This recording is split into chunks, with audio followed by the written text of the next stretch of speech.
அனைவருக்கும் வணக்கம். நம்மளுடைய விவசாயிகள் அல்லது ஒரு தொழில் செய்யணும்னு ஆசைப்படக்கூடிய பெண்கள் அல்லது இளைஞர்கள் இவங்க எல்லாருக்குமான ஒரு கடன் உதவி கொடுக்குற ஒரு அமைப்புகள் என்னென்ன? பொதுவாக நம்ம பகுதியில் இருக்கக்கூடிய வங்கிகள். ரெண்டாவது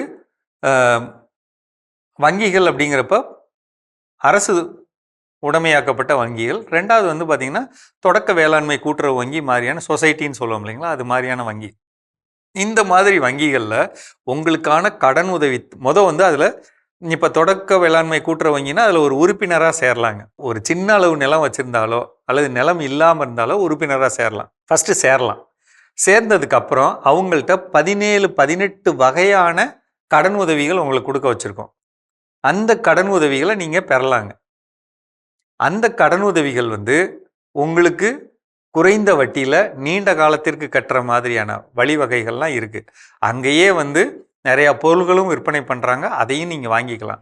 நீங்கள் சுய உதவி குழுவில் இருந்தாலும் சரி, தனிநபராக இருந்தாலும் சரி, உங்களுக்கான பல்வேறு அது ஆதி திராவிட விவசாயிகள் அல்லது பொதுவானவங்க யாராக இருந்தாலும் அவங்களுக்கான கடன் உதவிகள் கிடைக்குது. அதுக்கு தேவை உறுப்பினராக மாறணும். நேராக போய் அந்த செக்ரட்டரி செயலாளராக பாருங்கள். ஏதாவது சிரமங்கள் இருந்தால் தகவல் சொல்லுங்கள். முதல் காரியம். இதில் தொழில் குறுகிய காலக்கடன், மத்திய காலக்கடன், நீண்ட காலக்கடன், சுய உதவி குழு கடன், ஆடு மாடு வாங்கிறதுக்குள்ள கடன், பராமரிப்பு கடன், பல்வேறு தலைப்பில் கொடுக்குறாங்க. பார்த்துக்கங்க. ரெண்டாவது, உங்களுடைய வங்கிகள், பொதுத்துறை வங்கிகள், உங்கள் ஊரில் இருக்க வங்கி எதுவாக இருந்தாலும் அவங்கள்ட்ட குறைந்த வட்டி அப்படிங்கிறதுனால நீங்கள் அவங்கள்ட்ட போங்க. தனியார் வங்கி உங்களையே பார்க்க வருவாங்க. ஆனால் அங்கெல்லாம் வட்டி ஜாஸ்தி. நல்லா செக் பண்ணிக்கங்க. ஆனால் அந்த வங்கிகளில் அவங்கள்ட்ட இருந்து கடன் உதவி பெற்று முறையாக கட்டுற மாதிரி அமைப்போட நீங்கள் திருப்பி செஞ்சீங்கன்னா ரொம்ப நல்லது. எடுத்த உடனே உங்களுக்கு கடன் அப்படிங்கிறது குறுகிய சின்ன அமௌண்ட்டு கொடுப்பாங்க. நம்மளுமே ஒவ்வொரு படியாக தான் ஏறி வாழ்க்கையில் முன்னேற்க போகணும் அப்படிங்கிற விதத்தில் குறைந்த செலவு பண்ணுற மாதிரி தான் நீங்களும் உங்களை வச்சுக்கணும். அதுலேருந்து வரக்கூடிய வருமானத்தை அடிப்படையில் தான் நம்ம அடுத்தடுத்து பெருக்கி நம்ம முன்னாடி போகணும். அப்படிங்கிறத மனசில் வச்சுட்டு நீங்கள் அதுக்கேற்ற மாதிரி உங்கள்கிட்ட எவ்வளோ பணம் இருக்கோ அதுக்கேற்ற மாதிரி கடன் வாங்குங்க. கட்ட முடியாத பலன் அல்லது இப்படிலாம் இருக்குது அப்படின்னு நீங்களாக ஒன்று நினச்சிக்கிட்டு அந்த மாதிரி அளவுக்கு மீறி கடன் வாங்கக்கூடாதுங்க. அது அவங்களுக்கும் சிரமம், நமக்கும் சிரமம். அரசாங்கத்தில் பல்வேறு வகையான திட்டங்கள் இருக்குங்க.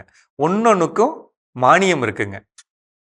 இந்த மானியத்துடன் கூடிய கடன் உதவி திட்டங்கள் இருக்கு. உதாரணத்துக்கு PMFME. பொதுவாக இந்த கடன் உதவி திட்டங்கள்லாம் நீங்கள் பல்வேறு வங்கிகளில் பல்வேறு நிலைகளில் கேட்டு வாங்கிக்கலாம். இன்னும் சொல்லப்போனால் ஒவ்வொரு மாவட்ட தலைநகரத்துலேயும் மாவட்ட தொழில் மையம் இருக்குது.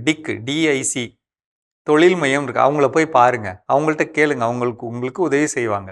இன்னும் சொல்லப்போனால் வெளி மாநிலங்களுக்கு விற்பனை செய்கிறது, வெளிநாடுகளுக்கு விற்பனை செய்கிறது, எல்லாருக்குமான அந்த செய்திகளை உங்களுக்கு ரொம்ப எளிமையாக கொடுப்பாங்க. அது சாதாரணமாக நம்ம தெரிஞ்சுக்கலாம். உங்களுக்கு ஏதாவது பிரச்சனை இருக்கும் பட்சத்தில் நம்ம போய் கேட்குறோம்.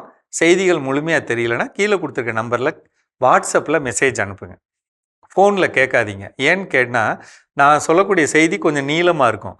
அதை நீங்கள் ஃபோனில் கேட்டு மனசில் ஏற்றிக்க முடியாது, எழுதிக்கவும் மாட்டேங்கிறீங்க. நம்ம ஓரளவுக்கு மேலெல்லாம் ஞாபகத்தில் வச்சுருக்க முடியாது. சரிங்களா? அதனால் வாட்ஸ்அப்பில் கேளுங்க, நான் அனுப்புகிறேன். அதை நீங்கள் பின்னாடி பொறுமையாக வாட்சி பார்த்து அல்லது கேட்டு நீங்கள் பயன்பட்டுக்கலாம். அந்த மாதிரி செய்யலாம். சரிங்களா? எந்த ஒரு அமைப்பாக இருந்தாலும், தனிநபராக இருந்தாலும் சரி, சுய உதவி குழு மாதிரி குழுவாக இருந்தாலும் சரி, அதாவது உங்களுக்கு என்ன முடியும், எதை என்னால் எப்படி செய்ய முடியும், அதையே நான் இப்போ உதாரணத்துக்குங்க, ஒரு ஊரில் நம்மளுடைய உங்களே உளுந்தை பொட்டை நீக்கி உளுந்தாக வச்சுருந்தாங்க. அந்த உளுந்தை விற்றுட்டாங்க. மேலே இருக்க பொட்டு இருக்கு இல்லைங்களா, எங்கே விற்கிறேன்னு தெரிலங்க. அதை எப்படி மதிப்பு கூட்டுறதுன்னு தெரியல. இப்படி வச்சு அது ஒரு 4-5 மூட்டை வச்சுருந்தாங்க. அதுக்கப்புறம் கேட்டதுக்கப்புறம் அதற்கான வழிமுறைகளை சொன்னதுக்கப்புறம் அதுலேருந்து உங்களுக்கு ஒரு லாபம் கிடைச்சது. இதுதான் நம்ம போக வேண்டிய வழிமுறை. சரிங்களா? மீண்டும் சந்திப்போம்.